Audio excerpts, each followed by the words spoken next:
मोहतशिम को अपने दोस्त से पता चलता है कि तजीन कल रात से पुलिस की हिरासत में है।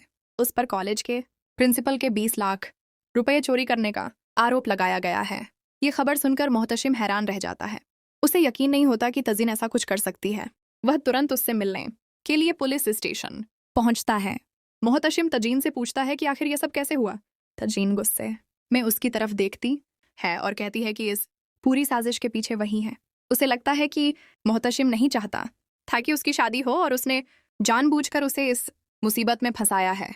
मोहतशिम उसकी बात सुनकर हैरान रह जाता है। वह तजीन को समझाता है कि वह बिल्कुल गलत सोच रही है। उसने ऐसा कुछ नहीं किया और वह तो उसकी मदद करने के लिए यहाँ आया है।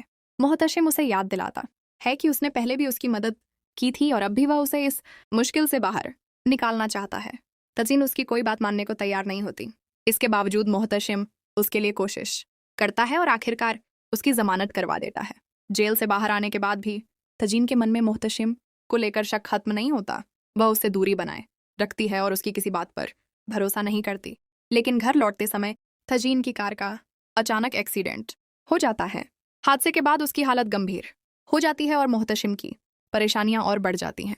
अब मोहतशिम के सामने एक तरफ तजीन को बचाने की जिम्मेदारी है और दूसरी तरफ उसे यह साबित करना है कि वह तजीन को जेल भिजवाने वाली साजिश का हिस्सा नहीं था।